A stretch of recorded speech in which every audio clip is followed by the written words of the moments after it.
Hôm nay, tôi muốn chia sẻ với các bạn một tác phẩm nghệ thuật mà tôi vừa hoàn thành, một bức tranh mang đến vẻ đẹp giản dị của thiên nhiên, cùng những thông điệp sâu sắc về tình yêu và sự bảo vệ thiên nhiên. Bức tranh ấy thể hiện một cánh đồng cỏ, lúa vàng trải dài, rộng bát ngát dưới bầu trời trong xanh, với những đám mây trắng cuộn bồng bềnh như những dải lụa bay bổng trên nền trời. Một con đường mòn nhỏ uốn lượn giữa cánh đồng, nơi đôi tình nhân dạo chơi, tận hưởng khoảnh khắc yên bình và hòa hợp với thiên nhiên.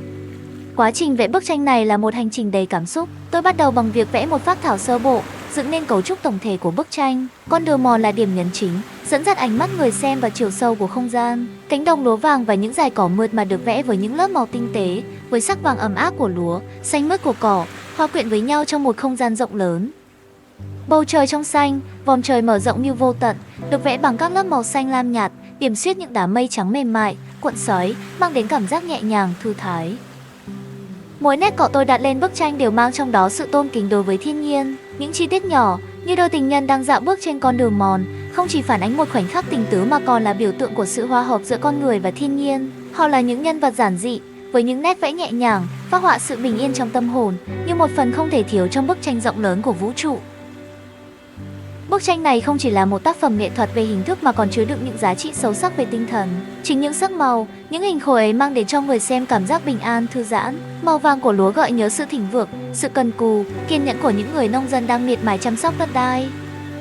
Bầu trời trong xanh, với những đám mây bồng bềnh, làm chúng ta liên tưởng đến sự tự do, sự thanh thản của cuộc sống không bị ràng buộc. Mỗi chi tiết trong bức tranh đều có thể làm thức dậy trong lòng người xem một cảm giác gần gũi với thiên nhiên, một nỗi nhớ về những khoảnh khắc giản dị mà ta thường bỏ qua trong cuộc sống hối hả. Nhưng trên hết, bức tranh này gửi gắm một thông điệp về tình yêu thiên nhiên và sự bảo vệ môi trường. Khi ta ngắm nhìn cảnh vật trong bức tranh, ta không chỉ cảm nhận vẻ đẹp của cánh đồng lúa vàng mà còn thấy được sự gắn kết chặt chẽ giữa con người và thiên nhiên. Con đường mòn uốn lượn, dù nhỏ bé, nhưng lại dẫn dắt chúng ta qua một không gian rộng lớn, cho thấy rằng mỗi bước đi của con người, dù là nhỏ, đều có thể góp phần tạo nên sự hòa hợp với thế giới xung quanh. Trong bức tranh này, đôi tình nhân không chỉ là những nhân vật trong một câu chuyện tình yêu lãng mạn mà còn là biểu tượng của sự hòa hợp, sự sống động giữa con người và thiên nhiên. Họ dạo chơi trên con đường mòn, giữa cánh đồng bát ngát, như những người con của đất, đi cùng và sống hòa hợp với thiên nhiên. Cảnh tượng ấy chính là lời nhắc nhở chúng ta rằng thiên nhiên không chỉ là một phần của cuộc sống mà là phần cốt lõi, nuôi dưỡng và làm phong phú thêm tâm hồn con người.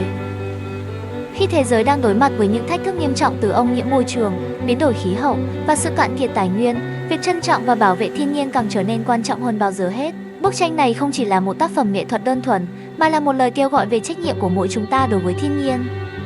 Khi chúng ta sống hòa hợp với thiên nhiên, chúng ta không chỉ bảo vệ môi trường mà còn bảo vệ chính mình, bảo vệ những giá trị văn hóa và truyền thống của nhân loại. Bức tranh không chỉ là một món đồ trang trí, mà là một phần của cuộc sống.